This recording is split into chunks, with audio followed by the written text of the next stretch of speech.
Sir, thank you very much, Speaker, sir. And I thank every member of the House who has spoken and taken interest in the budget which has been presented here. Let me at the outset thank the people of this country for giving this government, headed by Shri Prime Minister Shri Narendra Modi ji, a historic third consecutive term in office. It actually reaffirms the faith the people have and the commitment with which Honorable Prime Minister is leading the country, and therefore building stability and coming up with people-centric policies. We shall all work together to build a Vikasit Bharat by the year 2047.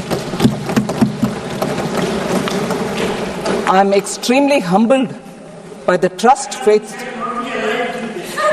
I am extremely humbled by the trust vested in me by Honorable Prime Minister, and it encourages me to work even harder to attain government's vision of Vikasit Bharat.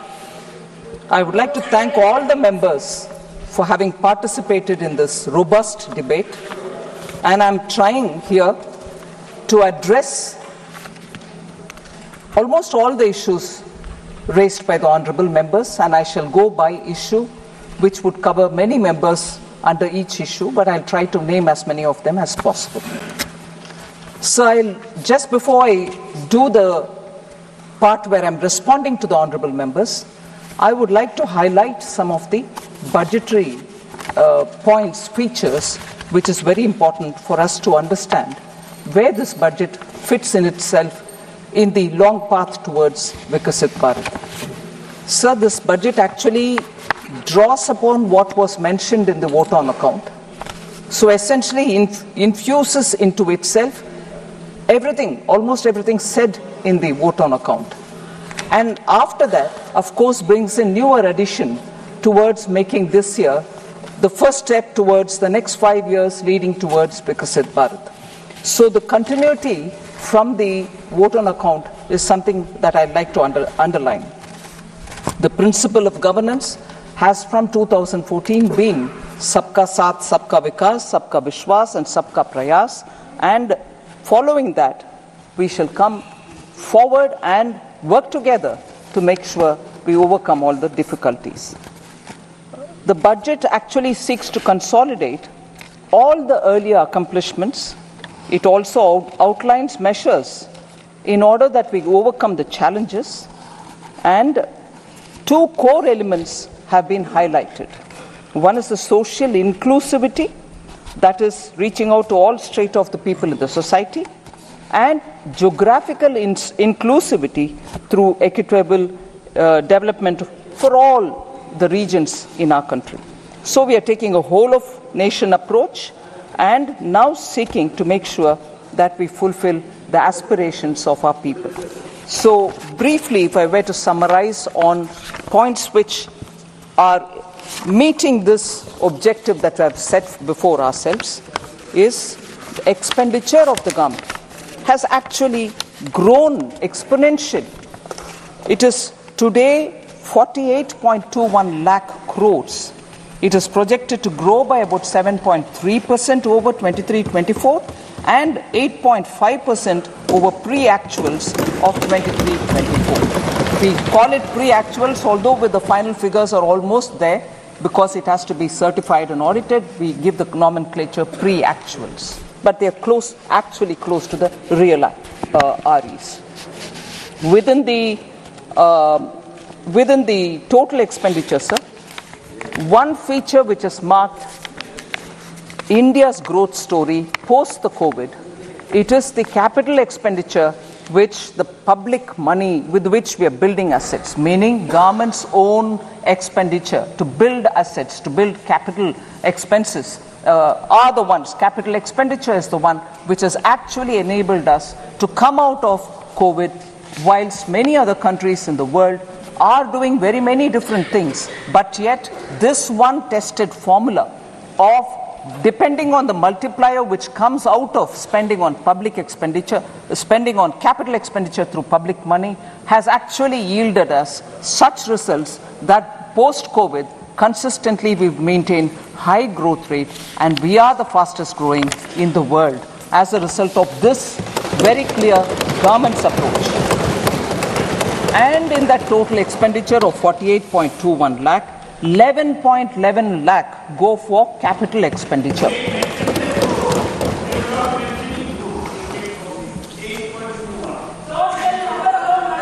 Sir, budgeted capital expenditure is now almost 3.3 times the capital expenditure which was there in 2019-20, that is prior to COVID, sir.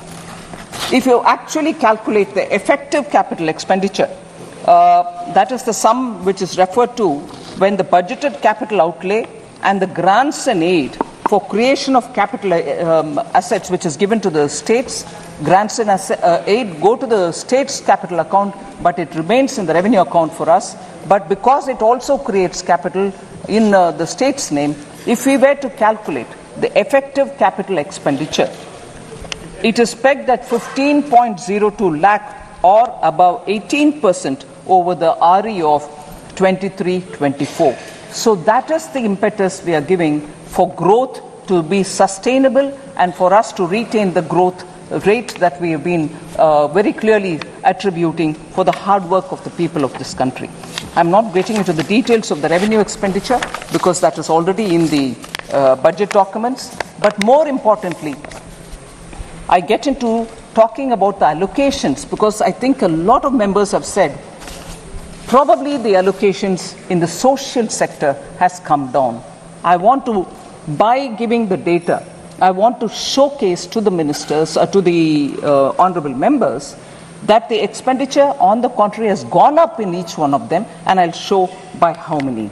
So agriculture and allied sector in 2013 and 14 had just 30 lakh crores, meaning 0.30 lakh crores, whereas now it is 1.52 lakh crores. It is even 8,000 crores more than the last year, which is 23-24. So even over last year, we have made an increase and not brought a reduction in the number. So education and employment and skilling is the next one, sir, in which 0.85 lakh crore is what was allotted for education, employment and skilling in 2013-14, whereas today it is 1.48 lakh crores, which is 23% more allocation even over the last year, 28,000 crores more than last year, which is 23% more allocation compared to even last year. In 10 years, 0.85 lakh crore to 1.48 lakh crores. Women and girls, 0.96 lakh crore in 13-14, it is 3.27 lakh crores. 41% more allocation or 96,000 crores more than the last year. Rural development, including infrastructure, sir, 0.87 lakh crore, and this year, that is 2013 and 14, whereas this year it is 2.66 lakh crores, which is 11.7% more allocation over the last year, 28,000 crores more than the last year. Urban development was only 0.12 lakh crores in 2013-14, whereas it is close to a lakh crore now, 7,000 crores more than last year. Health and social welfare, sir, 0.72 lakh crores in 2013-14, it is now 1.46 lakh crores, 3,000 crores more than the last year itself. So nowhere has the budget given lesser allocation than the previous year. So I would want to appeal to honorable members to please have a look at the document in full and see that no allocation has been reduced. Sir, just briefly, what the budget 2024-25 tries to bring in is a balance among several objectives, because growth is important, and through better growth, higher growth, we believe that inequality can be addressed. So growth, employment, welfare spending, capital investments and fiscal consolidation. These are the factors which we've tried balancing in the budget. So, an indicator which is very important for us. If I'm insisting on doing public spending on capital expenditure, the quality of public spending is the revenue deficit to fiscal deficit ratio normally. From about 80% in 2020-2021 COVID year, on account of COVID pandemic, the revenue deficit to fiscal deficit ratio, sir, was expected to fall to 36% was very high, whereas it has now fallen to, it is expected to fall to 36% in 24-25, and therefore reflecting the fact that expenditure is going towards quality asset creation. No one can refute this data, sir. These are all available in public domain. And the other thing which is an important indicator is, I had promised in this House, sir, 21-22, that the government would endeavor to attain fiscal deficit to GDP level below 4.5% by the year 25-26, from an unprecedented high of 9.2% in 2020-2021. We have kept completely to the trajectory projected. We have not deviated from it. We are complying by that fiscal deficit trajectory given by me. Even today, you see that we've gotten close to the 4.6. Actually, this year, we have clearly given 4.9 as the fiscal deficit. So we are keeping our word on that. India's exceptional post-pandemic economic recovery to become the fastest growing economy over the last 3 years is truly magnificent, and I thank every citizen, the middle class, the entrepreneurs, the farmers, marginal workers, traders, everyone who I've mentioned, I've not mentioned, deserve big gratitude, a word of thanks from all of us, sir, because of their toil and hard work and belief that they have to bring up the situation for their families to be better, has resulted in India becoming the fastest growing economy. And how many nations, may I ask this year, how many nations have achieved this balance through the budget since post-COVID to retain that growth, ensure that this balance happens and continues that sustainable growth momentum? So at least these sort of things which have to be remembered for the sake of thanking our people, I would like to highlight these as the last few years' achievement of this government and entirely thanking the people of India. And this couldn't have been possible unless there is a hard-working, visionary leadership which takes us forward so that the country can really come out of the COVID distress. And I thank Honorable Prime Minister for his leadership on this. Sir, I had also presented the Jammu Kashmir budget for 24-25. I'm happy to inform that the concrete steps that have been taken to enable the Union Territory to break free from the fetters of the past, namely the legacy of fiscal distress which has been inherited from the erstwhile state. We have provided substantial financial support, and I'll give the numbers, 17,000 crores in the union budget of the UT of J&K this year. It includes 12,000 crore towards financing the cost of Jammu Kashmir Police. That's a burden we want to take on our shoulders so that J&K has more flexibility to spend money for developmental activities. And the additional central assistance of 5,000 crore has been provided. With this support, I expect the GSDP ratio, fiscal deficit to GSDP ratio of the Union Territory would be somewhere, and I'm estimating it, somewhere in the range of 3% for the year 24-25. The public finances of the Union Territory are now back on the rails, and they are now able to focus on developmental activities much more than ever before. And the fiscal prudence is the biggest spirit with which the welfare activities are being taken up without any compromise on Sabka Saath, Sabka Vikas. So Because Jammu and Kashmir budget was particularly of interest to some of the members, I would like to respond to the members as well, much before I go to responding to members on the general budget. Sir, some members of J&K have raised questions about unemployment rate in J&K. Mia Altaf MP and also Honorable Member Aga Syed Ruhullah Mehdi. They have raised issues about unemployment, and I would want to put it on the record of this House. Unemployment rate, that is for the age group of 15 to 59 years, has actually come down for J&K from 6.4% in 2020-2021 to 5.7% in 21-22 to 4.4% in 22-23, sir. So there is a reduction in the unemployment rate in J&K. The reduction is primarily because there is a lot of avenues being created for self-employment, and livelihood opportunities through Government of India schemes are reaching all people in J&K, and as a result, you can see that employment opportunities in the sense of self-employment has actually grown. So again, Honourable Member Mia Altaf had raised this issue about the works that were undertaken by the Union Territory Government for the welfare of tribals. I'll certainly like to say, sir, there are about 9 important things which need to be highlighted. The Union Territory Government has undertaken several initiatives for tribal welfare in the areas of healthcare, education, culture, infrastructure development, and livelihood. After 2 decades, actually, forest rights were granted to tribal communities. 2 शतक के बाद, इंतजार के बाद, tribal communities का उनका हक forest rights के द्वारा दिया गया है.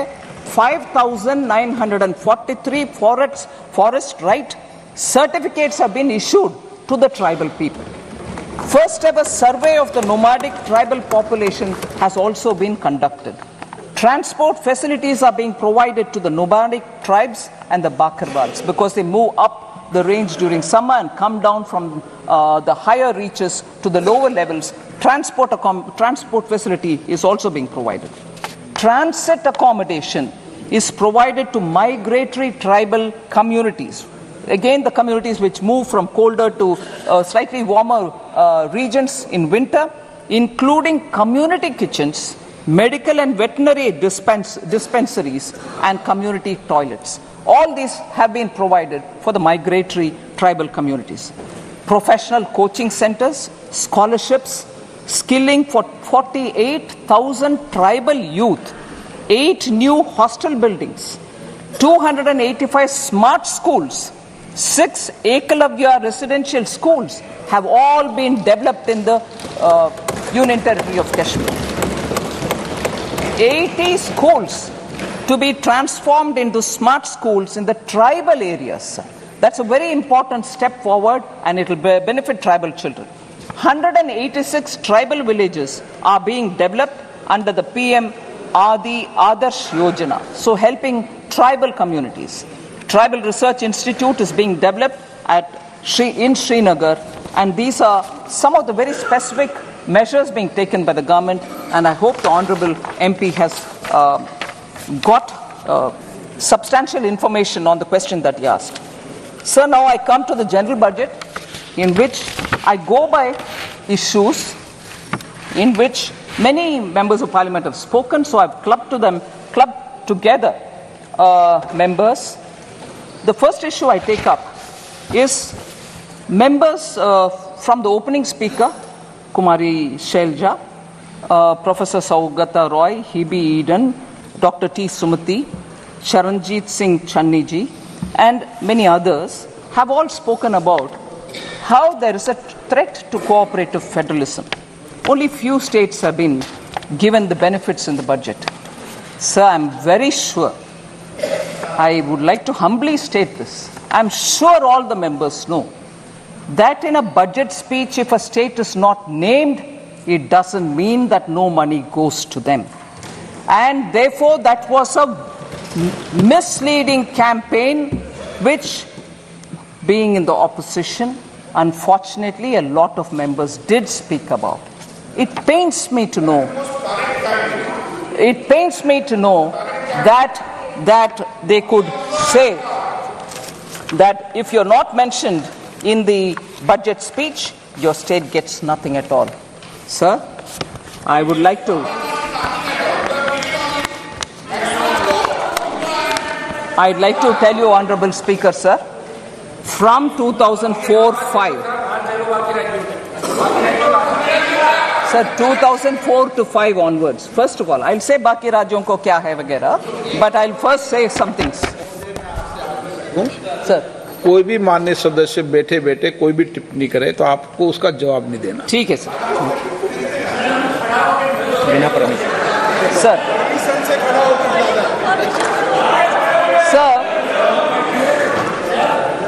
Sir,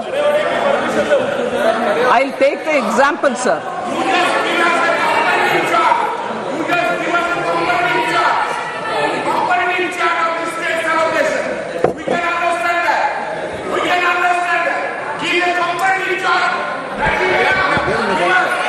Sir, I'd like to compare.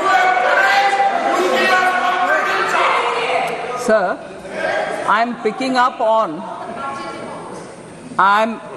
on the budget speeches since 2004-5, 5-6, 6-7, 2007-8, and so on, sir.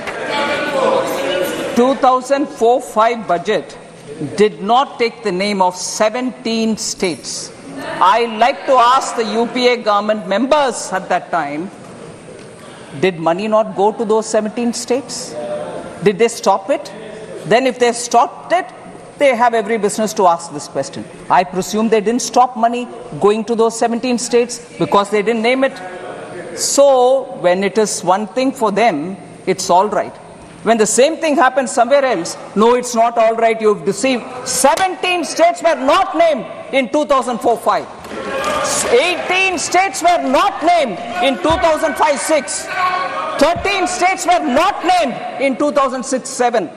16 states were not named in 2007-8. Money didn't go to them. 2008-9, 13 states were not named. 2009-10, 26 states were not named. 26, which means only 2.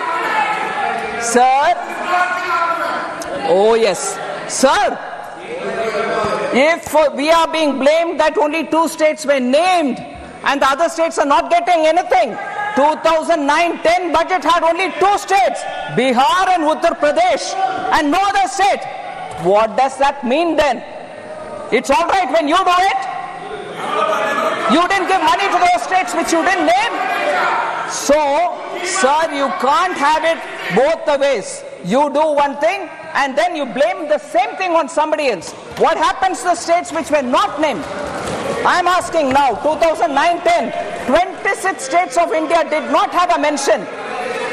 2009-10, the full budget, 20 states. Interim budget did not have 26. The full regular budget, 20 states did not have it. So what does that mean, sir? They continue to ignore states. 2010-11, 19 states were ignored. 2011-12, 15 states were ignored, they didn't mention. 12-13, 16 states were ignored. 13-14, 10 states were ignored. So, sir, for that matter, the interim budget of 2014-15 ignored 26 states. Was there a noise? Did people say you ignored those states, you didn't give money? So, if you want to distort and create a uproar, you want to give a sense of fear among people, you can go about distorting data. But this stands here, sir. Sir, in the last few years, now, each state, we had ministers go and explain how much has been given to each of the states. All right, sir? Record तो है, record है दादा, इसीलिए record होता है वकीलों के पास. Sir, I just want to say this, sir. Just random examples of how much has gone to different states. Bulk drug parks in Himachal Pradesh for now 1,900 crores. Very recently announced by Prime Minister Modi. PM Mitra Textile Park went to Karnataka, Tamil Nadu and Telangana. Have they not received monies for that? 500 crores for Greenfield Park and 200 crore for Brownfield Park. These are just random examples, sir. Railways, West Bengal, Jharkhand and Bihar, multi-tracking of Son, Nagar and Andal. Telangana and Maharashtra. Yes, it is, everybody is right and that's why I'm answering. But instead of reading a complete list, I'm giving random examples so that people can understand. Railways, Telangana and Maharashtra, doubling of Mudked, Medchal, Mehboob Nagar, Don route. Telangana and AP, doubling of Motumarri, Vishnupuram sections. Telangana and AP, Bhadrachalam, Dronakal sections. Amount, sir, 12,334 crore. West Bengal, Jharkhand, Bihar. Telangana and Maharashtra, 4,686 crore. Telangana and AP, 1,596 crore. Telangana and AP, Bhadrachalam, Dronakal section, 770 crore. These are going for railways alone. Sir, major highway projects. Kerala, major highways projects. So I will like to put on record, because after all, the respective honorable members of Kerala insisted, and I'm glad to receive them, that much before I deliver the reply today, I have to meet with them. It was an all-party delegation. I happily met with them. I have no problems. I will address issues also that they have stated and let it go on record that all the MPs came and met me before I gave the reply. I have no hesitation, sir. And there is no vanchana to any state. Nobody is being denied any money. So, India's first, sir, Kerala I mentioned, NH 66, Kappirikadu, Edappalli in Thrissur district. 9,667 crore major highway project, Kerala. Sir, major money comes now, 9,606 ongoing. Money comes or not? So, Mukkola junction to Kerala, Tamil Nadu border, 1,148 crore. Sir, J&K, Punjab, Haryana, Delhi, Amritsar, Katra road project, 18,000. Sir, kindly, honorable speaker, sir, J&K, Punjab, Haryana, Delhi, Amritsar, Katra road project, 18,274 crore. Sir, again Kerala, sir. India's first transshipment port. All of us happily celebrated when a very big vessel reached Virinjam port. Kerala government, Congress government gave it. And nobody from who are speaking about AAs and A1 and A2s don't question Kerala Congress government when Virinjam was given on invitation to, I'm not taking the name, one of the A's. On invitation. And nobody went. Nobody from Congress party went and said, "Arey, why are you giving to AA? Can't give it to AA." They didn't say. And afterwards, when communists came, when Communist Party came to power in Kerala, even they did not disturb it. Congress gave it, communists came afterwards, even they also didn't touch it. How much of viability gap funding has been given by Government of India, sir? 818 crores have been given for Virinjam port by Government of India for a project that they themselves invited one of the A and gave it, and that one of the A was given by Congress. Another who came as a communist also did not touch it. It's going on fine till today. But lectures on AA is only for all of us. Sir? cooperative federalism, states not being mentioned in the budget speech doesn't have to be a very big issue. They all know they have presented budget in this country for decades. But when it is a ordinary chai wala OBC leader who comes to become prime minister and he does administration well, you then have a problem. Arey, kya ho rahi hai? Is he doing well? No, we'll have to protest. This will not work out, sir. People are seeing this game.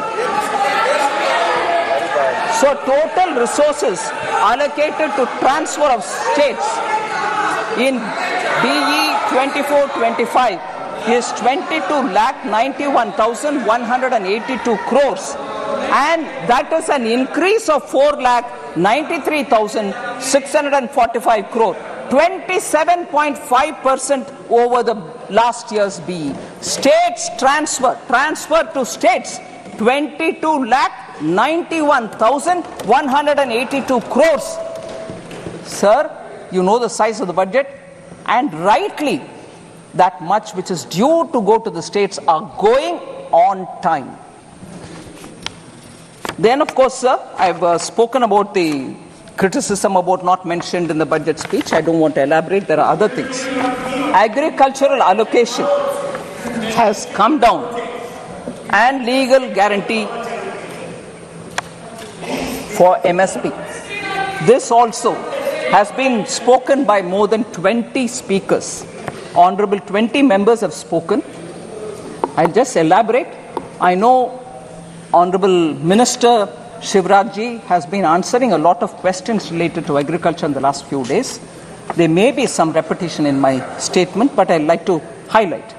So the budget allocation for the Department of Agriculture and Farmers Welfare was only 21,934 crores in 2013-14. 13-14 में 21,934 crore rupees ही था agriculture के लिए allotment. मगर अभी 24-25 में वो बढ़ करके 1,23 लाख को 1.23 लाख करोड़ हो गया है. 5 गुना increase है, sir. Sir, more than 3.2 lakh crores have been disbursed to over 11 crore farmers under the PM Kisan since its launch. 3.24 lakh crores has been disbursed for 11 crore farmers. So institutional credit targets for agriculture has increased more than 2.5 times. 2014-15, it was 8 lakh crores. Now it is 20 lakh crores. किसान को ये पैसा institutional credit मिल रहा है. Interest subsidy is also being given to Kisan. It has increased 2.4 times. 2014-15 में 6,000 crore interest subsidy के साथ किसानों को लोन मिलता था बैंक से. अभी वो बढ़ करके 14,252 crore से सर इस साल 23-24. Number of accounts of small and marginal farmers availing agricultural loans has grown from 57% to 76%. 14 में 57% लोन agricultural farmers लेते थे. अभी 76% लोन ले रहे हैं सब्सिडी के साथ. इसीलिए ये नंबर और बढ़ेगी क्योंकि हमारे प्रयत्न किसान के साथ अच्छा चल रही है sir. Sir, also a committee has been constituted some time ago to look at how the CACP cost, Agricultural Commission for Agricultural Cost and Prices can work better so that किसान के लिए जो भी सुविधा मिलना चाहिए उसको बेहतरी तरीके से मिलाने के लिए कैसे काम करना उसके ऊपर ये कमेटी काम कर रही है. Sir, I want to highlight, if anything, I think many of our speakers have already said this, but I'd like to highlight this point, sir.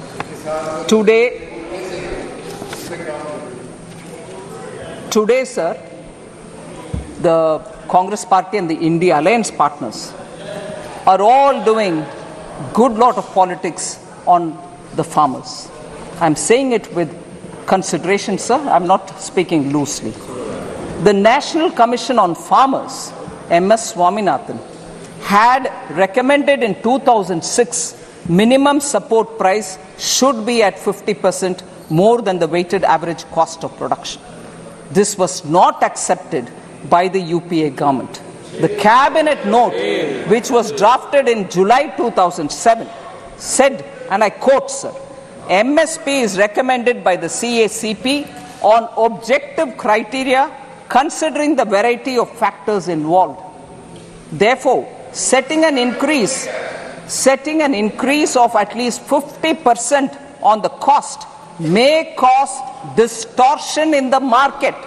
In some cases, there may be a mechanical linkage between MSP and cost of production per producer.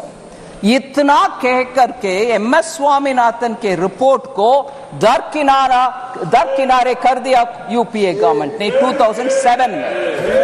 फिर 2004 manifesto में Congress party बोलते हैं कि एक comprehensive crop insurance ले आएंगे, मगर सचमुच में पीएम फसल बीमा योजना ले आने वाले कौन है सर? हमारा प्रधानमंत्री मोदी जी। फिर कांग्रेस पार्टी ने यह भी कहा it would examine the feasibility of direct income support to farmers, मगर किसान सम्मान निधि 2019 में ले आने वाले कौन है सर? माननीय प्रधानमंत्री मोदी जी। इसीलिए Congress party they can go on shedding crocodile tears about farmers, कोई implementation में कुछ नहीं किया पिछले 10 साल में, ऊपर से I would say even for several decades कुछ भी नहीं किया.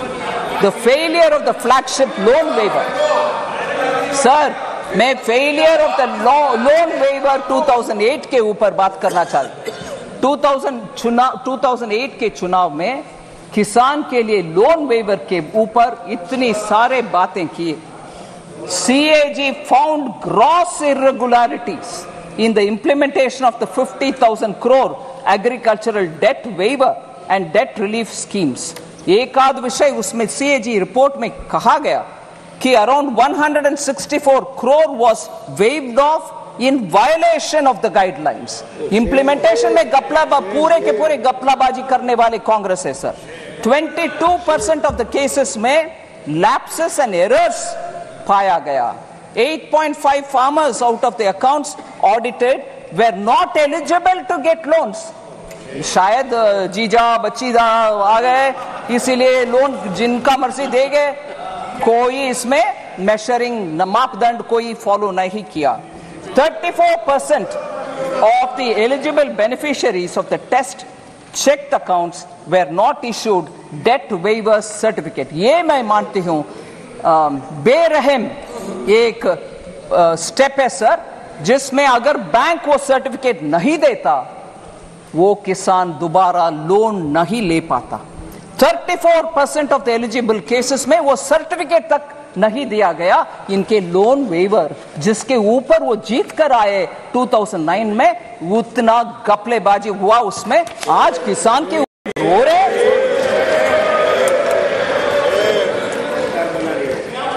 सर, अनएम्प्लॉयमेंट के ऊपर 15 ऑनरेबल मेंबर्स ने बात किया.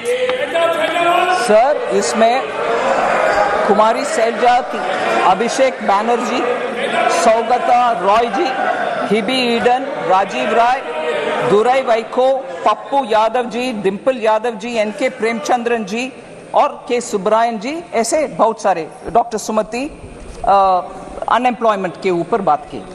मैं उनका एक आध विषय स्पष्ट करना चाहती हूँ sir. Our policy to make youth, इस बजट में यूथ के लिए 5 ऐसे स्कीम का एक बड़ा सा पीएम का युवा पैकेज हमने ले आए, जिसमें एम्प्लॉयमेंट भी है, स्किल ट्रेनिंग भी है, इंटर्नशिप भी है. Our policy is therefore to make youth सक्षम, स्वतंत्र और समर्थ. इसीलिए to make them competent, independent and capable, a lot of schemes have been brought in other than the 5 schemes put into PM package. 48 crore mudra loans worth 29 lakh crores have been dispersed since 2014. 29 lakh crores का dispersal हुआ मुद्रा में. इसीलिए इस बार क्योंकि वो success हुआ है, हम उसको 20 लाख रुपीस तक अमाउंट बढ़ा रहे हैं, 10 से लेकर के 20 तक बढ़ा रहे हैं। मैं ये 5 स्कीम के ऊपर ज्यादा बोल नहीं रही हूं sir, but I want to say UPA era में जॉबलेस ग्रोथ के विषय में एक विषय हाईलाइट करना चाहती हूं सर। आरबीआई के क्लेम्स डेटा जो पीरियोडिकली हमें इकोनॉमी के ऊपर पिक्चर देता है, वो एम्प्लॉयमेंट यूपीए के इरा में, मतलब 2012 to 13 में और 13 to 14 में टोटल एम्प्लॉयमेंट एक्चुअली डिक्लाइन हुआ है, ये वो जिक्र करता है आरबीआई की रिपोर्ट। उनके कार्यकाल में जब टोटल एम्प्लॉयमेंट का नंबर डिक्लाइन होता है, उसके बारे में चर्चा नहीं करते। मैं आज उठा रही हूं इस हाउस में कि उस समय के एम्प्लॉयमेंट क्यों घटा, why did it come down? If you are claiming that your economy management was all very good, how did total employment figure come down? And this is RBI data, not mine. Second, sir, formal employment was badly hit. Total persons engaged during the UPA time, annual survey of industries कहता है कि Covid pandemic के time, हमारे सरकार के time से ज्यादा decline उस समय हुआ टोटल पर्सन्स का एंगेजमेंट में। This is a data about 2012-13 employment total persons engage decline हुआ उस समय।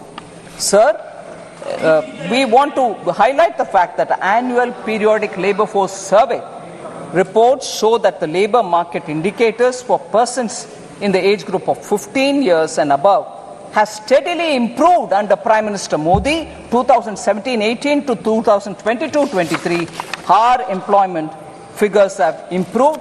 I'm giving you at least 4 indicators for that.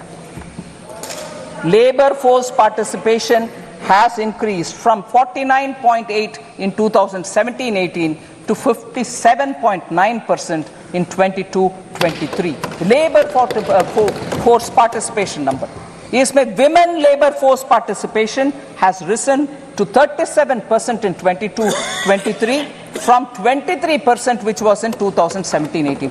Women का participation भी increase हुआ. Youth the unemployment rate has declined from 6% in 2017-18 to a low of 3.2% in 22-23. Youth unemployment for the age group 15 to 29 has declined sharply from 17.8% in 2017-18 to 10% in 22-23. So, the last point on this employment debate, sir, SBI research report which was released in July 2024 said India created 12.5 crore jobs between 2014 and 23 compared to only 2.9 crore during the UPA 10 साल।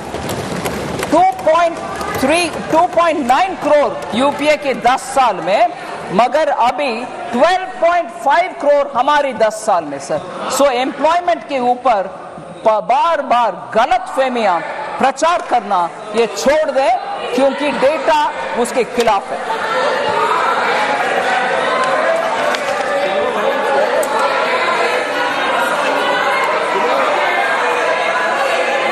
Sir, next is the question of inflation management. And inflation, periodic labor force does not include Narega, sir. नहीं। Does not include. I'm sorry. No comfort on that. Sir.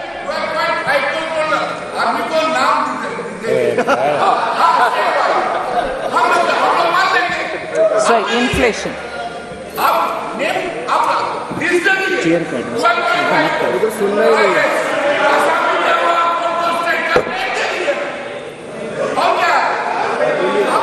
Sir, inflation, sir. Inflation as a subject. 7 honorable members spoke about it. I'm not taking their names. Sir, we saw double-digit high inflation period during the UPA era, and that is because of their reckless policies. I want to differentiate between the inflation which prevailed during UPA and the inflation, if at all, within the range which prevails now, some months which have gone up. There is a difference. Domestic inflation used to be higher than the global average during UPA's time. Global financial crisis 2008, sir. If we are talking about COVID, which is much, much more complex than the global financial crisis, global financial crisis 2008, UPA government took stimulus measures to boost the economy. But I'm sorry to say, I'll come to this particular matter because it has a relevance to one of the honorable members. Harvard and Oxford educated leaders, UPA government was run by them for the economy, did not know when and how to withdraw the stimulus, leading to a high double-digit inflation between 2009 and 13, high fiscal deficit and debt, crowding out private investment. So between January 2012 and 2014, just the 22 months, of the total 28 months, 22 months the inflation was above 9%. Almost double digit and almost double of the forbearance limit that is permitted. Inflation के इनके record ही है sir, उसको beat करना आसान नहीं है. इसीलिए मैं बात बोल रही हूं, UPA sir, UPA inherited a stable macroeconomic environment with inflation at 3.8% from 1999-2000 to 2003-04. Atal ji के समय पर इन्फ्लेशन उस रेंज में पर था, उसको इनहेरिट किया यूपीए ने. Comparatively, annual inflation rose to 8.1% between 2004-05 to 2013-14. Atal ji का 3.8%, इनका 8.1%. यही है इनका रिकॉर्ड इन्फ्लेशन मैनेजमेंट के ऊपर. सर एक्चुअली क्योंकि हमारे एमपी साहब ऑलरेडी एक स्लोगन दे रहे, मैं बोलना चाहती हूँ, मैं हिंदी इलाके से नहीं आती हूँ, फिर भी ये याद है, कांग्रेस आई महंगाई लाई. ये है इनका record. Sir, because economy was in such poorly managed state because of inflation, I want to quote sir, RBI governor, उनका नाम नहीं ले रही हूं क्योंकि सदस्य नहीं है इधर, मगर वो एक किताब लिखे हैं. उस किताब में वो बोलते हैं, I quote, the finance ministry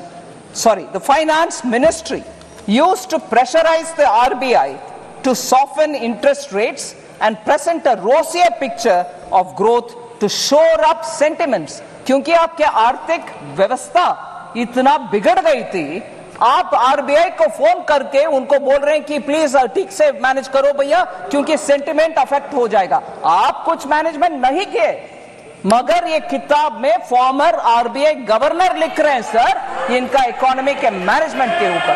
same वो हमें पूछते हैं कि इकोनॉमी कैसे मैनेज कर रहे हो. Sir, India's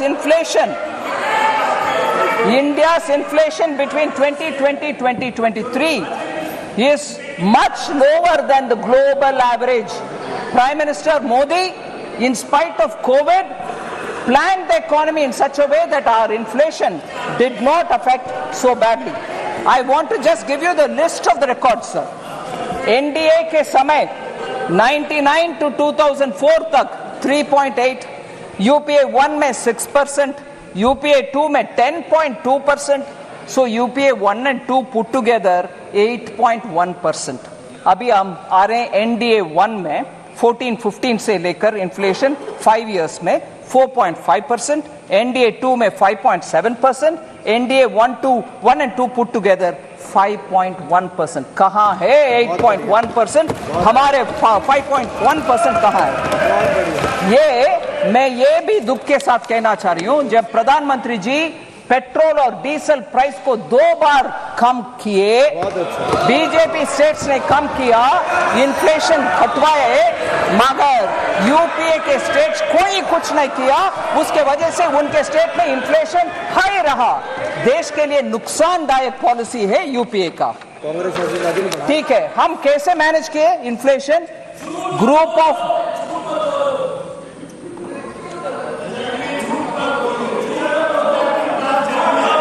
sir, NDA government कैसे मैनेज कर रही है? ग्रुप ऑफ मिनिस्टर्स के द्वारा इन्फ्लेशन को मॉनिटर करते हुए सप्लाई साइड का हर स्टेप हर बार उठाते हैं। मैं उदाहरण देती हूं सर, भारत ब्रांड आटा, राइस और पल्सेस का विषय हमने खरीद करके सब्सिडी के साथ जनता को पहुंचा रहे हैं। भारत आटा एट 27.50 रुपीज पर केजी, और लोग खरीद रहे हैं कि नहीं खरीद रहे हैं? बिल्कुल खरीद रहे हैं। 14.87 lakh tons have been sold for common public. Bharat rice 27.5 rupees per KG में चावल मिलता है और 13.98 लाख टन्स बिक्री हो गए हैं सर, लोग खरीद रहे हैं। भारत चना दाल 60 रुपीज पर केजी के 1 केजी का पैक 11.52 लाख टन सोल्ड हो गए। भारत मूंग दाल, बोथ मूंग दाल और साबुत मूंग दाल 2984.37 टन का सेल हो गया है। आम नागरिक तक हमारे भारत ब्रांड आटा पहुंच रही है, इसीलिए इन्फ्लेशन को वो फेस कर पा रहे हैं। सर, मैं अगले एक विषय, मुख्य विषय में आ रही हूं। एससी एसटी को इग्नोर कर रहे हैं सरकार, विमेन एंड पुअर को इग्नोर कर रहे हैं। इसमें 4 लोग बात किए, चरणजीत शनी, श्रीमती डिम्पल यादव, के Radhakrishnan and Tol Tirmavalavan, all members, honorable members of parliament who have raised this issue. I want to say SC or ST or women ke allocation has gone up substantially. Number there you sir, 23-24 में 1,59,148 crores था SC का। इस साल 1,65,493 crores, 6,345 crores और बढ़ाए।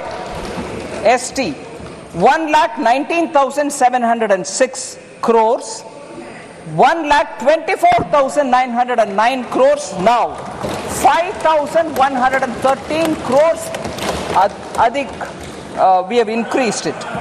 Women 2,38,220 crore पिछले साल, इस साल 3,27,158 crore, 88,938 crores ज्यादा दिए हैं इस साल में। सर, इस विषय में थोड़ा ऑनरेबल स्पीकर ध्यान से आपके सामने विषय रख रही हूं। एससी एसटी का एलोकेशन कम हो गया है, ऐसे प्रश्न पूछने वाले से मैं पूछना चाहती हूं। कर्नाटका की कांग्रेस गवर्नमेंट ने एससी एसटी फंड से बजट में 9,980 दिए हुए बजट से 4,301 करोड़ ट्राइबल सब प्लान से निकाला गया, उसका पता नहीं चल रहा कहां है। So far of the total, Karnataka government has spent 2,228 crore, including 1,587 crore from the SC/ST sub-plan and 641 crore from the tribal sub-plan specifically. God knows where this is going. Because this has been questioned in Karnataka itself by the leader of the opposition and the media. I want to ask माननीय former chief minister Charanjit Shanni जी, आपके leader से बात करिए, कर्नाटका में जाकर के SC का हालात के ऊपर प्रश्न पूछिए। इधर पूछने का आवश्यकता नहीं है, उधर कांग्रेस गवर्नमेंट में हो रही है इतनी सारी घपला। फिर कर्नाटका से एक और विषय सर, जरूर मैं मानती हूं कांग्रेस में एससी के विषय में बात करने वाले हर नेता कर्नाटका आज ही जाए, पूछने की क्या हो रही है। एससी के पैसा को निकाल करके प्राइवेट अकाउंट में डाला जा रहा है, किसी को मालूम नहीं हो रहे। एससी के ऊपर इधर लेक्चर हो रही है। वाल्मीकि विषय, कर्नाटका महर्षि Valmiki scheduled tribes development corporation scam, बड़ा सा स्कैम सर। इसमें सर विषय देख लीजिए, कितना इंटरेस्टिंग बात। Normally government stands up to say no गपला, क्या आरोप लगा रही हो, सॉरी, ऐसे बात करने के लिए सरकार के पक्ष में से खड़े होते हैं। मगर उधर नाम नहीं ले रहा हूं, मुख्यमंत्री जी खड़े होकर के बोल रहे हैं, अरे भैया वो 187 करोड़ नहीं है, सिर्फ 89 करोड़ से जो गपला है, मगर not 187 crore but only 89 crore. ये देख लीजिए क्या कॉन्फिडेंस, यही कांग्रेस है। गपला करो फिर आर्ग्यू करो, बोलो कि 189 नहीं है भैया, जस्ट 89 है, छोड़ दो। एससी का पैसा सर, एसटी का पैसा सर, दोनों उधर गपले हो रही है, मगर इधर एससी के ऊपर लेक्चर हमें दे रहे। एससी के ऊपर चीफ मिनिस्टर पंजाब के प्रश्न पूछ रहे।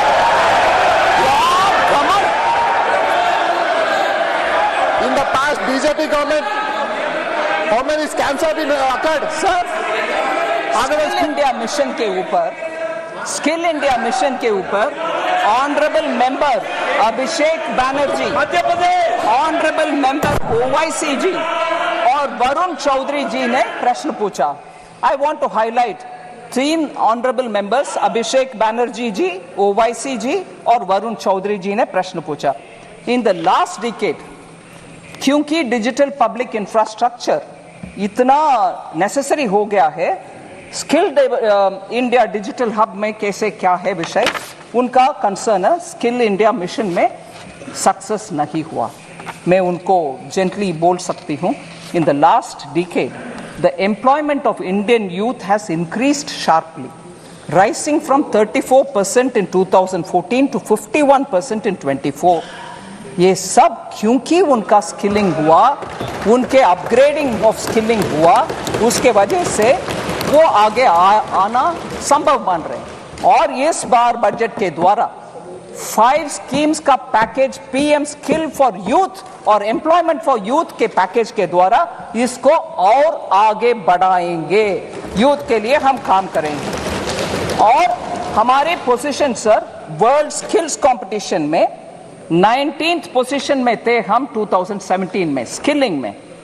आज 11वीं पोजीशन में 11th रैंक में आ गए हैं bye 2020। Sir, 3 members have spoken on poverty and global hunger index. Poverty and global hunger index, कुमारी शैलजा जी, दुराई वाइको जी और Gurmeet Singh ji. Sir, I want to first of all, with all humility and modesty say, flawed indicators such as the global hunger index for India's sake may not work out. I am not saying because you have raised a point, but I'll tell you why. इन सब के विश्वसनीयता, I'll try to say it in Hindi, sir. मैं इस global hunger index की विश्वसनीयता पे कुछ बात रखना चाहती हूँ। हाँ, मैं प्रश्न रखना चाहती हूँ। हाँ, मैं जो विषय मैं क्वेश्चन के द्वारा जवाब दे रही हूँ। Conflict ridden countries sir, Pakistan जैसे कंट्रीज को, सूडान जैसे कंट्रीज को भारत से आगे रैंकिंग कैसे मिल रहा है सर? अफ्रीकन नेशंस में आज भी उनका पर कैपिटा इनकम भी कम है। फिर पाकिस्तान में आज तक आटा के क्यों, I'm not saying it in a sense of you look at them, they're suffering. No, I don't want them to suffer. But it is a reality. Today, they are not able to obtain even basic food. Here, 80 crore लोग के लिए भारत देश में मुफ्त में हम अनाज दे रहे हैं, फिर भी हंगर इंडेक्स में हाई है. ये कैसे ये विश्वसनीयता स्थापित करेंगे? Sir, household savings will do. Household savings at 50-year low, while household debt has been increased. Sri Honorable MP Abhishek Banerjee ने ये प्रश्न पूछा. Sir, year-wise accumulation. This is very interesting data, sir. I request the honorable members to kindly pay attention to this fact.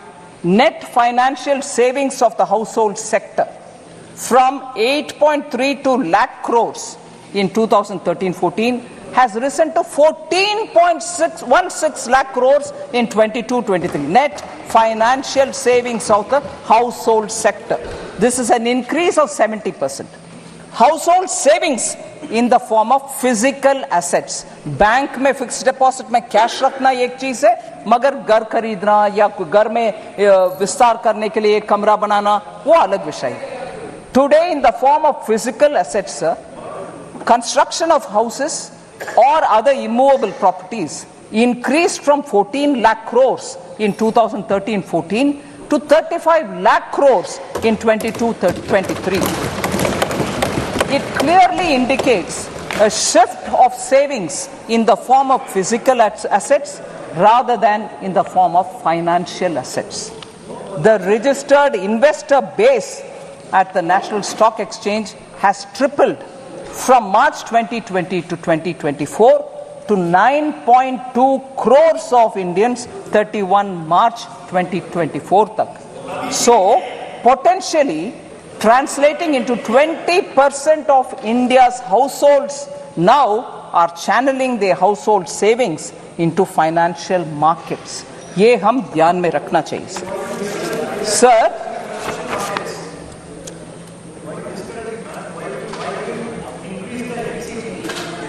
I'll come to that. I'll certainly come to it.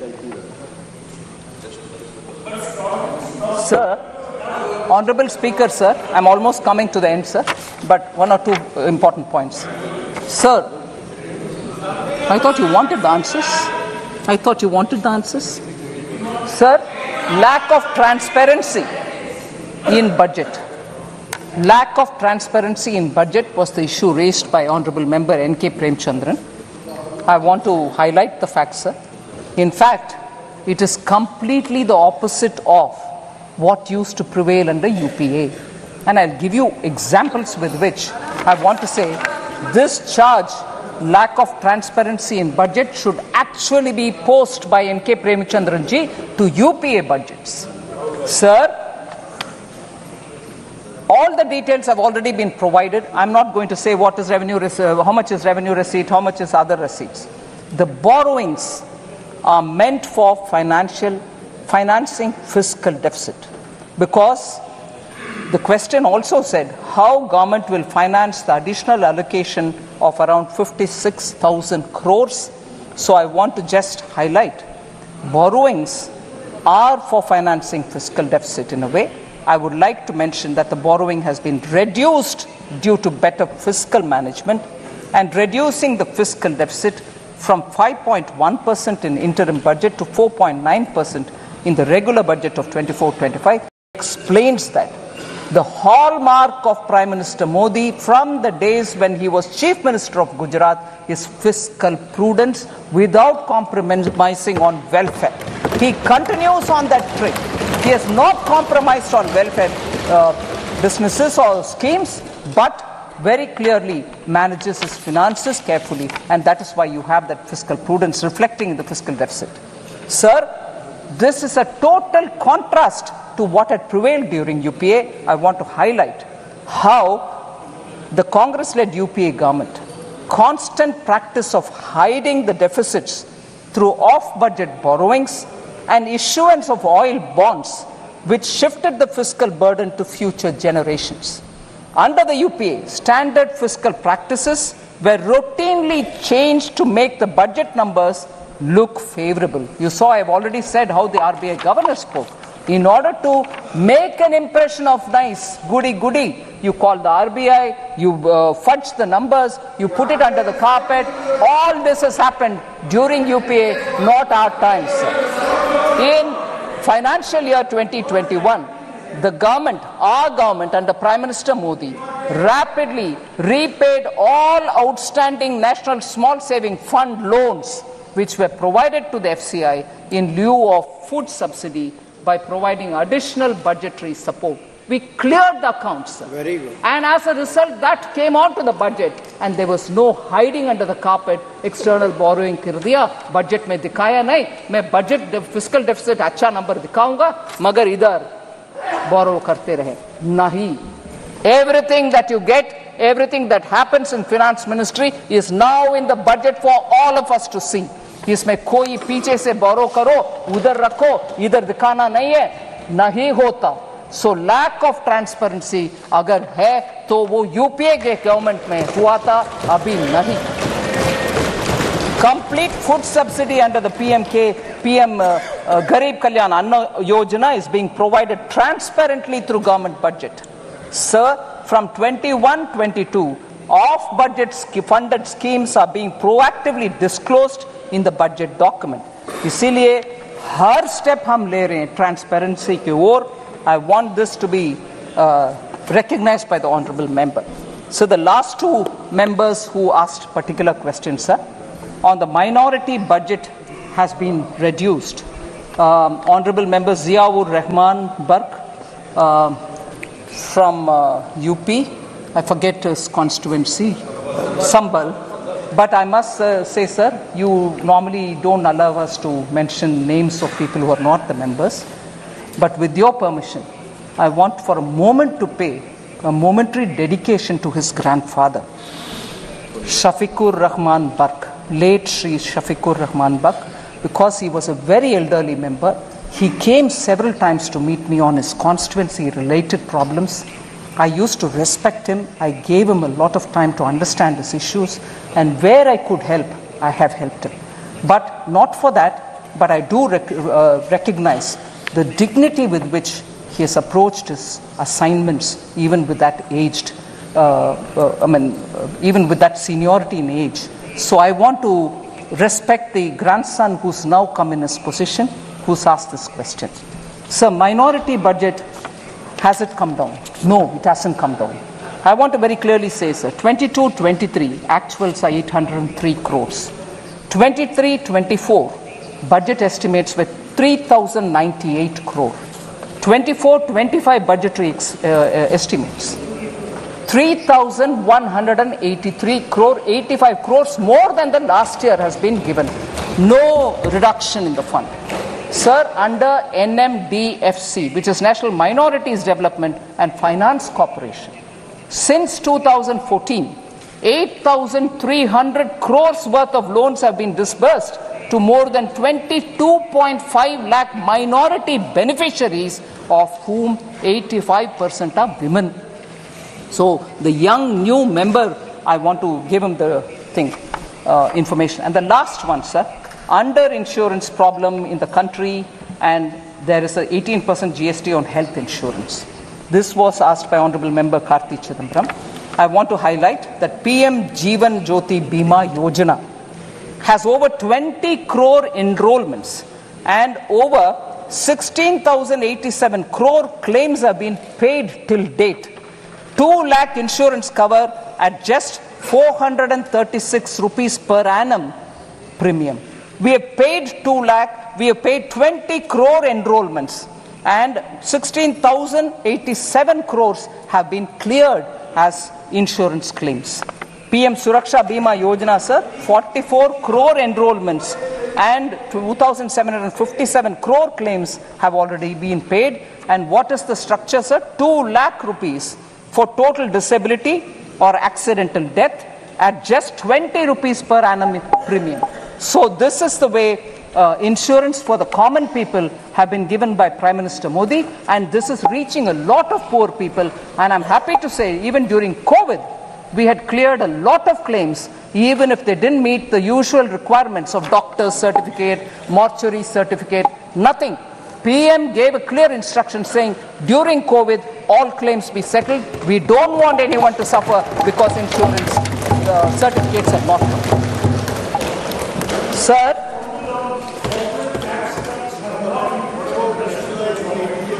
Sir,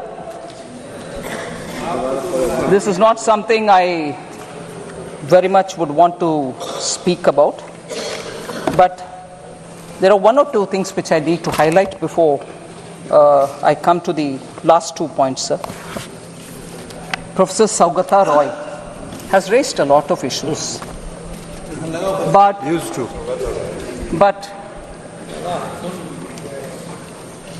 I'm astonished, sir, from the land of Bengal, which inspired our freedom movement, which gave us the slogan Vande Mataram.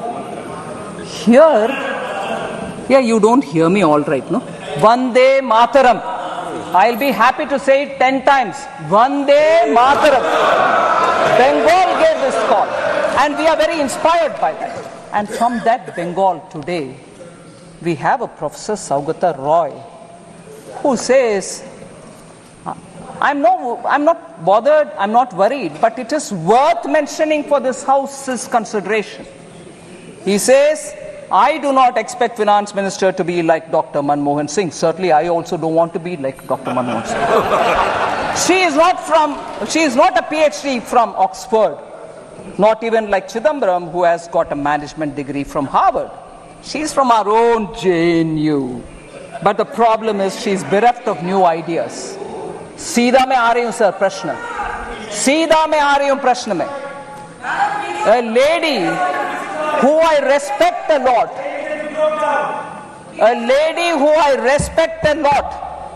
who sits equally in the GST Council with me, Srimati Chandrima Bhattacharya, who is the Finance Minister of Bengal, studied in University of Calcutta. Sirs, you may delete the name, sir. You may delete it. Sir. Finance Minister of Bengal, studied in University of Kolkata. That's all right, sir. I respect her, which means, is she also bereft of new ideas? Sir? I don't want to take her name. Finance Minister of Bengal. Please delete the name. I'm not against it. I respect her, sir. She does wonderful contribution in the GST Council. She is from University of Kolkata.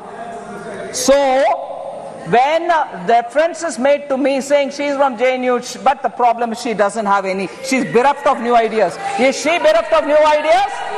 Equally, I want to ask, the Chief Minister of Bengal is also from colleges affiliated to the University of Calcutta. Does it mean that if you study in Indian universities, you are bereft of ideas? She is a fighter who's leading the state for so many years. Male chauvinist comments. Sir?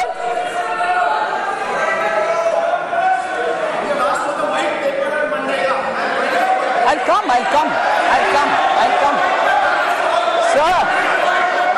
Sir, I'm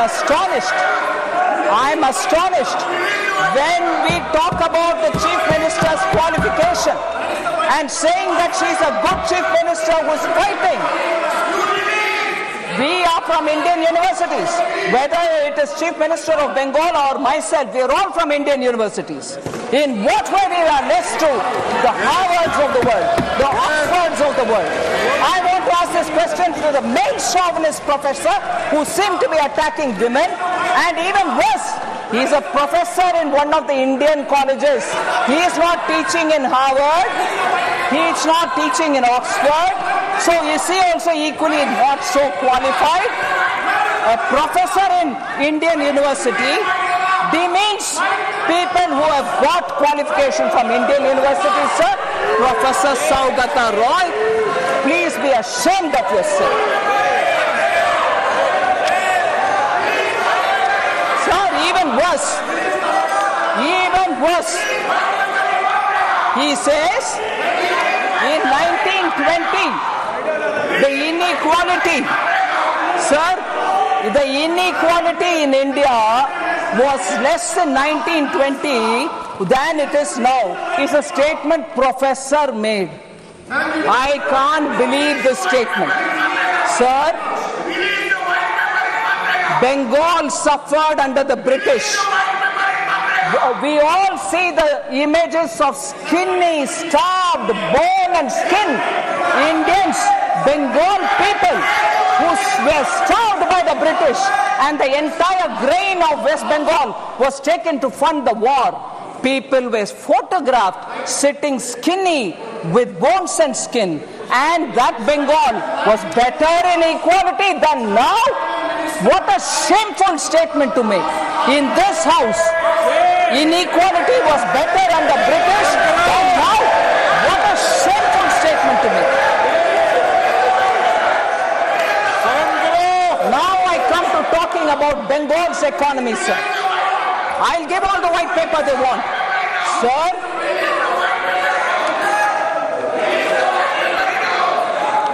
West Bengal's share in total industrial production of this country. Honorable Speaker, sir, I'd like to draw your attention and say West Bengal's share of the total industrial production of this country, which used to be 24%. I want honorable members to keep paying attention to this data. It's very important for this country. 24% was Bengal's contribution to total industrial production of this country at the time of independence. Today, you want to know what that number is? 3.5. That's the Bengal economy. That's the Bengal economy.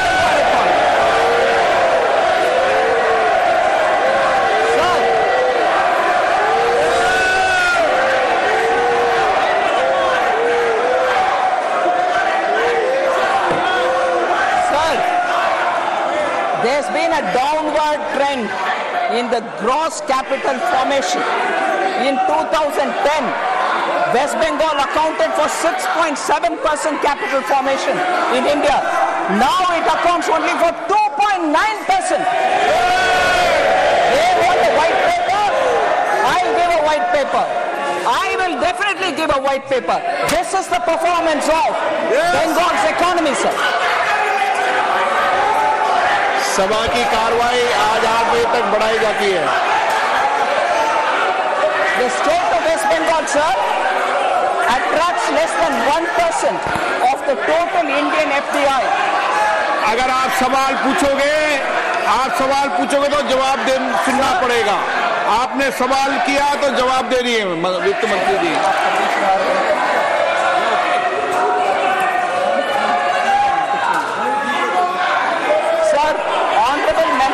Supriya Sule had asked question about fiscal deficit target of 4.9% may not be achieved.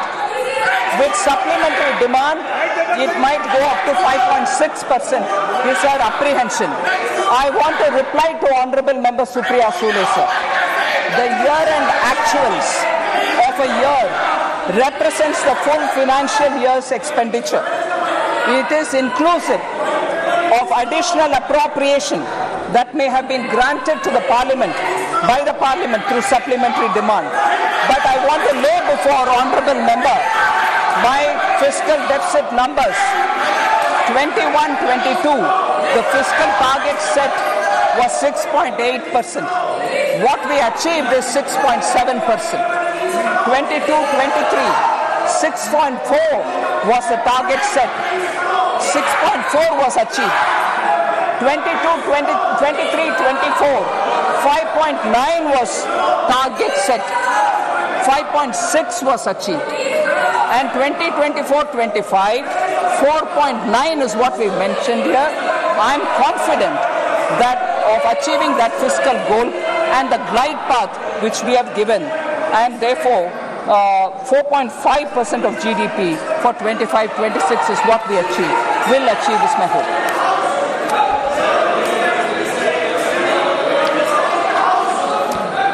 Sir, before I come to the conclusion, there's one I will come to the conclusion with, but before I come to that, sir, I want to highlight the fact. माननीय सदस्य नेता प्रतिपक्ष please आसन के पीठ पेट कर नहीं बैठते। संविधान नेता प्रतिपक्ष हो जाने से अकल कहां से आएगा? Sir, this is an important issue I want to raise, sir, before I come to the conclusion. Sir, today, when we are discussing the journey of Vikasit Bharat, I want to draw your attention towards a very serious issue. To make India develop, it is necessary for the country to have big economic and strategic power. But if there will be instability and anarchy in the country, the journey towards Vikasit Bharat will become more difficult. This is a huge challenge for us. And as a nation, we have to understand where the problem is. India's social fabric, parliamentary traditions, economy, and the armed forces are all four being severely attacked. We have united our diverse society through the hard-working people of this country over the generations. After independence, sir, our constitution was put in place, and it has put in place several arrangements to keep the society united. But today, through a conspiracy, the fault lines of our society are being exposed. Mistrust is being created against each other in the society through fallacies, lies, and deceit. Sir, efforts are being made to create such a situation that even a spark will lead to a lot of conflict. Similarly, the attacks on the armed forces are also being intensified on some pretext or the other, or one pretext or the other. Efforts are being made to divide the army and the soldiers. The strength of the army is its discipline and unity. As a part of a conspiracy, sir, this strength of the army is being challenged. Whatever is happening today regarding Agniveer is a part of this conspiracy. I'm afraid to say this. Apart from the society, parliament, army are all under attack, and even the economy is being attacked. When the people of India have really struggled to come out of COVID and are building a society on their effort, we as people representing them in this house at least should recognize the hard work of our people and not undermine India as a country which is growing at this rate. So entrepreneurship itself is being made a villain, sir, which is a shame. Hard-working entrepreneurs are building this country. The conspiracy is to end India's entrepreneurship culture even if before it fully blooms, and thereby hitting at the Indian core backbone, which is the entrepreneurship, small and medium units, and enterprise is what is building India. Negativity is being spread in society towards all those who do business. And this hatred for business and wealth creators is spilling everywhere. There is a conspiracy to send a message to the entire world that India is not safe for investors, sir, and this is not good. Rumors are being spread that Indian institutions cannot guarantee security to foreign investments, which is really a sad situation, sir. Strategic instability, economic instability, and political instability Some forces are working to create this kind of an image of India, and we should all fight together that this kind of instability building people should be told a lesson. There is a huge nexus. There is a huge nexus behind this, which is carrying out this conspiracy from the streets and even to the parliament. No debates without protests, which are aggressive protests, are happening. You don't even hear answers which are being given. And I'm sorry to remind this honorable house that when the honorable Prime Minister stood up to speak, at most disruption happened and people did not want to listen to him. They were screaming. But parliamentary institutional maryada ke upar unse first lecture aata hai. Jab all over the well they had people standing, and people were forced or nudged or cajoled to say, go into the well, protest. Sir, institutional respect, we have to keep it. Every countryman has come together to fight this conspiracy. We have to be alert, sir. And I take this opportunity to say this. Sir, the last matter, sir.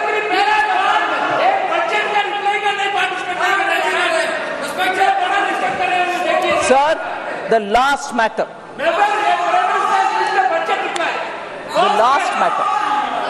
The last matter, sir. Halwa. Okay? We should talk about it. Sir, it pains me, sir. It pains me, actually.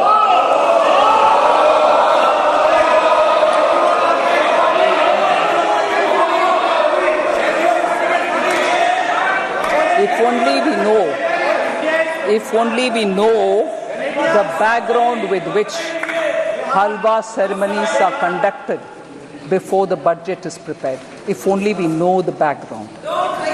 Sir?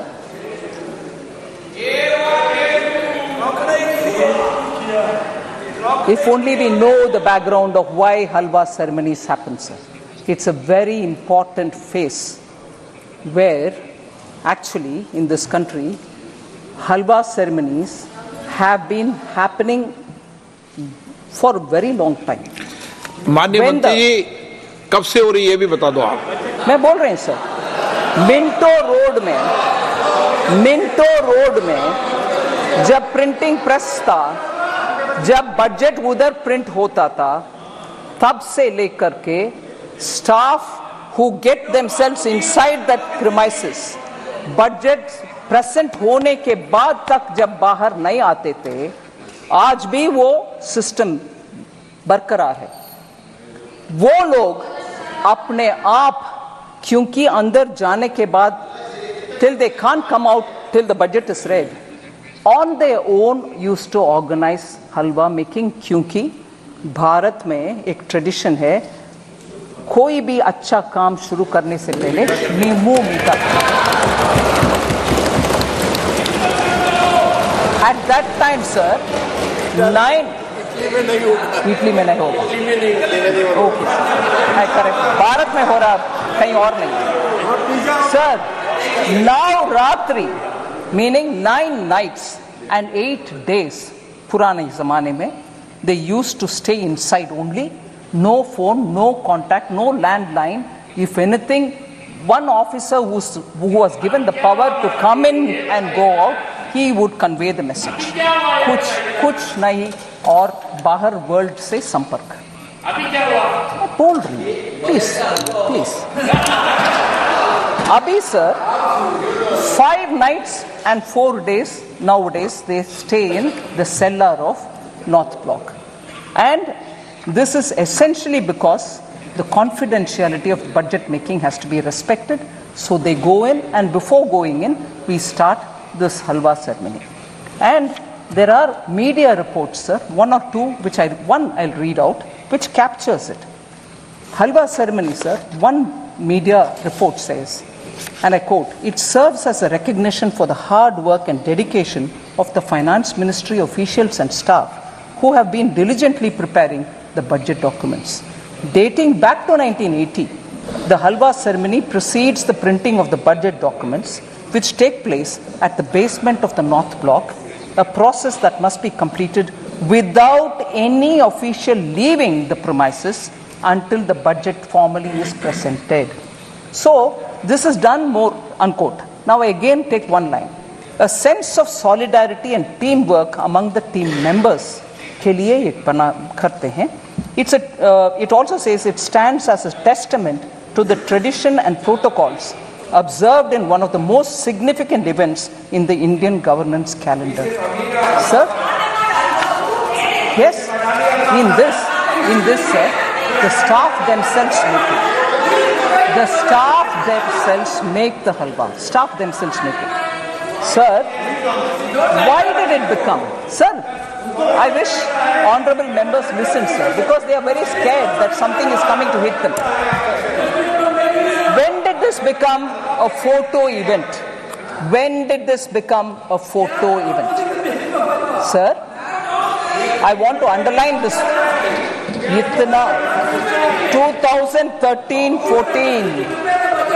2013-14 में मंत्री जी नीचे सेल्लार में जाकर के हलवा बंटवारा करने का शुरुआत 2013-14 में हुआ. मैं पूछ रही हूँ तब by that time, क्योंकि our leader of the opposition by that time was a full active leader. उससे पहले ऑर्डिनेंस फटा भी गया, वो इंडिपेंडेंस दिखाया विपक्ष के नेता. क्यों उस समय फाइनेंस मिनिस्टर तब की उनसे ये पूछा नहीं गया कि कितना एससी है भाई, आप नीचे जा रहे हो फोटो के लिए, बोलो नहीं तो वो हलवा में कैंसिल करूंगा. क्योंकि उस समय वो पावरफुल थे ना, रिमोट कंट्रोल था ना. वो हलवा क्यों कैंसिल नहीं किया? उनके हलवा कैंसिल नहीं किया. तब ये पूछा नहीं गया. भारत के हलवा बटाया जा रहा. सर, ये आदत किसी का हो तो वो जमाना गया. मलाई खा करके इस देश को छोड़कर या पार्लियामेंट को छोड़कर लोग गए. लोग वोट करके मलाई खाने वाले को दिखाया रास्ता, चले जाओ, आप सत्ता में बैठना नहीं है. वो जमाना गया. मगर उस समय के फाइनेंस मिनिस्टर से ये पूछा नहीं गया आप नीचे जा रहे हो बंटवारा करने के लिए, हलवा बंटवारे करने के लिए, आपके साथ कितने एससी हैं, कितने एसटी है, कितने ओबीसी है, वो पूछा नहीं है. उस समय के ऑफिसर्स लोग के स्टैटिस्टिक्स गणना नहीं हुआ, मगर अभी पूछा जा रहा है. इसीलिए मैं बोल रही हूँ इस देश में लोगों को बंटवारे करने में कुछ षड्यंत्र के साथ इस प्रश्न पूछा जा रहा है. Sir, it's a shame. मैं इस मौके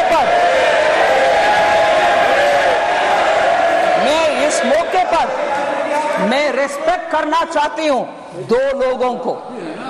सर, आप परमिट नहीं करते हैं नाम लेने के लिए, वो मेंबर भी नहीं है, मगर प्रिंटिंग हमारा फाइनेंस मिनिस्ट्री के इंपॉर्टेंट स्टाफ दो लोग, उनको मैं जिक्र करना चाहती हूं. सर, ये सेक्रेट नहीं, प्लीज आप सुन लीजिए. सेक्रेट हलवा के विषय और इसमें इतना इमोशन जुड़ा हुआ है, ये समझ में आएगा. सर, रिटायर्ड ऑफिसर उनके पिताजी गुजर चुके थे जब वो अंदर पहुंच गए और बाहर आने का कुछ नहीं है possibility. Shri Kuldeep Sharma ji deputy manager थे प्रेस का, उनके पिताजी का देहांत होने का विषय उनको अंदर होने के बाद मिला. फिर भी सर, वो कमिटमेंट देखिए, वो जब तक फाइनेंस का बजट डिक्लेयर हुआ तब तक बाहर नहीं आया. मैं उनके सर झुक करके नमन करती हूँ. ऐसे लोग हैं सर उधर, उनका सेंटिमेंट है हलवा बनाना और बंटवारा करना. उनको नीचे दिखाना अच्छा नहीं है, नीचे दिखाना अच्छा नहीं है. दूसरा मैं बोल रही हूँ, श्री सुभाष अभी भी है प्रिंटिंग प्रेस में. वो भी अंदर जाने के समय उनको मैसेज आया, उनके सुपुत्र का देहांत हुआ सर, मगर वो बोले नहीं, मेरा जिम्मेदारी, क्योंकि हलवा के सेरेमनी हो गए, मैं अंदर आ रही हूँ, इससे I will not come out. ये है सेंटिमेंट उधर, हलवा बनाना और अंदर जाना, पूरे कर्तव्य निभाना और बाहर आना. इसको नीचे दिखाना सही नहीं है सर.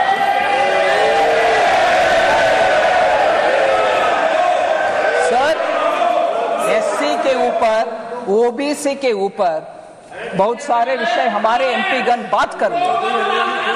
फर्स्ट प्रधानमंत्री जी नेहरू जी का लेख सबको पढ़, शायद अनुराग जी ने पढ़ दिखाया। नेहरू जी ने 27 जून 1961 को लिख रहे हैं, I quote, sir, I dislike any kind of reservation, more particularly in service. I react strongly against anything which leads to inefficiency and second-rate standards. Unquote. Sir, that is Pandit Jawaharlal Nehru, the first Prime Minister of India. Okay. Next, sir. खाका खालेकर commission के report 1955 में जब recommendation आ चुका था, तब से लेकर के कांग्रेस पार्टी के हर गवर्नमेंट उसको दरकिनारे कर दिए। बैकवर्ड कमीशन के कोई कुछ सोच नहीं था। In 1980 Mandal commission report was submitted to Shrimati Indira Gandhi, तब के prime minister. Even she didn't touch it. And तब के कांग्रेस के नारा में बोल रही हूं sir, my Hindi is not very good but I still say it. What was the slogan? ना जात पर ना पात पर मोहर लगाएगी हाथ पर। सो जात तब नहीं है, पात नहीं है, मगर अभी बोला जा रहा है जाति जाति। कितना लोग हलवा में थे, कितना लोग हलवा फोटो में थे, कितने नीचे पे थे। जब तब अगर आपने सही इसको तभी ले आते तो ओबीसी ऑफिसर आज सेक्रेटरी लेवल तक पहुंचने का मौका था। You stopped it sir. No, even worse sir, शायद अनुराग जी ने नहीं बताया, मैं एक और कोटेशन पढ़ना चाह रही हूं sir. Rajiv Gandhi ji, late Prime Minister Rajiv Gandhi ji gave an interview to Alok Mehta in March 1985, a senior journalist. In that interview, former Prime Minister about OBC reservation says this, quote कर रही हूं sir, no promotion of idiots in the name of reservation.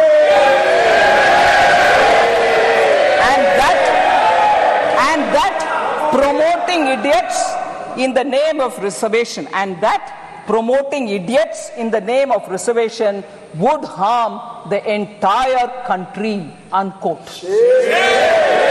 Reservation के ऊपर ये इतना lecture दे रहे हैं sir. Ambedkar ji cabinet से निकल करके he said, I don't want to be in this because there is no justice for backward communities or for SCs. उनके चिट्ठी, ये सब विषय लंबा सा चिट्ठी सर, मगर वो रेलेवेंट पैराग्राफ में पढ़ रही हूं। So he said, quote, I will now refer to another, second in brackets, matter that I will now refer to another matter that had made me dissatisfied with the government. It relates to the treatment accorded to the backward classes and scheduled castes. I was very sorry that the Constitution did not embody any safeguards for the backward classes. It was left to be done by the executive government on the basis of recommendations of a commission to be appointed by the President. More than a year has elapsed since we passed the Constitution, but the government has not even thought of appointing the commission, unquote. So Ambedkar ji सरकार से छोड़कर जाने, सरकार किसकी थी? सरकार किसकी थी sir? First government under Pandit Jawaharlal Nehru, the first Prime Minister.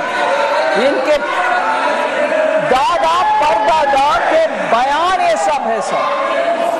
आज ये रिजर्वेशन के ऊपर और SC/ST के ऊपर बात करते हैं। मैं प्रश्न पूछना चाहती हूँ सर। अभी अखिलेश जी, नेताजी, लोहिया जी इंग्लिश में बोलते हैं सर। अरे लोहिया जी, नेताजी खिलाफ तो सब है। इंग्लिश में बोलते हैं चैरिटी बिगिंस फ्रॉम होम। सुनिए charity begins from home, meaning आप जो दूसरे को बोल रही हो वो आप पहले कर दिखाओ। मैं पूछ रही हूं सर, राजीव गांधी फाउंडेशन में कितने एससी हैं? कितने एससी हैं? कितने ओबीसी हैं?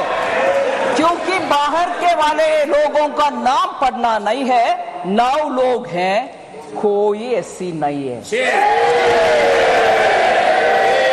Charity begins at home sir. आप पहले आपके व्यवस्था सही करो, एससी को दो, फिर आकर हमसे पूछ लो भाई, ये बोलो sir.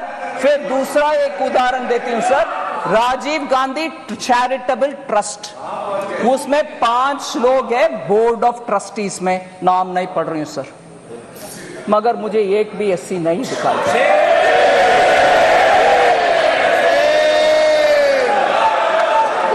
So sir, SC ST लोग के ऊपर हम सब कुछ अच्छे करने के लिए इरादा रख सकते हैं, मगर जनरेशन आफ्टर परदादा दादा सबके बयान एक ही जैसे जब है और काम कुछ नहीं हुआ, आप जाकर के आज बोलेंगे तो कैसे भरोसा आएगा सर? और ऊपर से हलवा जैसे एक इमोशनल सेंटिमेंटल मैटर जिसमें पूरे उस मिंट का फाइनेंस मिनिस्ट्री के स्टाफ बंद अंदर कमरे में ये रह करके काम करते हैं, उनके मुंह मीठा करने का काम में आप ऐसे प्रश्न चिन्ह के साथ। और मैं जब इस विषय में मैं कैसे जवाब दूं, ऐसे करके सर पे हाथ रखा तो पूरे ट्रोल आर्मी के साथ मुझे पूछा जा रहा है कि एससी के ऊपर जब विपक्ष के नेता बात कर रहे हैं आप सर पर हाथ रख रही हो, हंस रही हो। नहीं, ऐसे एक इमोशनल मैटर को इतना हल्के से डील कर रहे, उसको मैं सर न फोड़। Sir thank you very much sir, मैं बजट के लिए कुछ इतना समय दिए आपके लिए मैं धन्यवाद। माननीय सदस्य, अब मैं वर्ष 24-25 के लिए केंद्र शासित प्रदेश जम्मू और कश्मीर से संबंधित अनुदानों की मांगों को सभा में मतदान के लिए रखता हूं। प्रश्न ये है कि अनुदान की मांगों की सूची के स्तंभ 2 में मांग संख्या 1 से 36 के सामने दर्शाए गए मांग शीर्ष के संबंध में 31 मार्च 2025 को समाप्त होने वर्ष के दौरान संदाय के क्रम में होने वाले खर्चों की अदायगी हेतु आवश्यक राशियों की पूर्ति के लिए अनुदानों की मांगों की सूची के स्तंभ 3 में दर्शाई गई राजस्व लेखा और पूंजी लेखा संबंधी राशियों से अनधिक संबंधी राशियां केंद्र शासित प्रदेश जम्मू और कश्मीर की संचित निधि में से भारत के माननीय राष्ट्रपति जी को प्रदान की जाए। जो सदस्य इसके पक्ष में हाँ कहें, जो सदस्य विरोध में ना कहें, मेरे विचार में निर्णय हाँ वालों का हुआ। निर्णय हाँ वालों का वर्ष 24-25 के लिए केंद्र शासित प्रदेश जम्मू कश्मीर संबंधी मांगों के पारित हुई। आइटम नंबर 30 माननीय वित्त मंत्री जी। आइटम नंबर 30 माननीय वित्त मंत्री जी।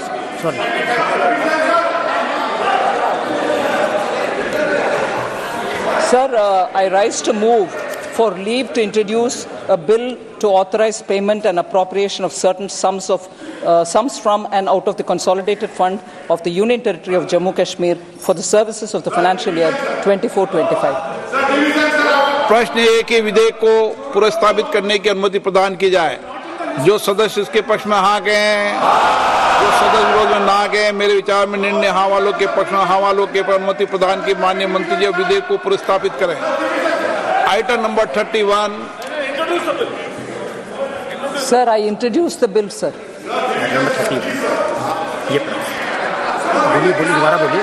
आइटम नंबर 31 माननीय वित्त मंत्री जी। Sir, I rise to move that the bill to authorize payment and appropriation of certain. Sir item number 31 है। Item number 31.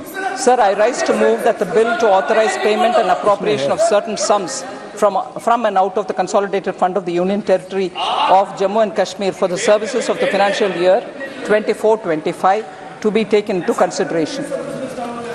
प्रश्न ये कि विधेयक पर विचार किया जाए।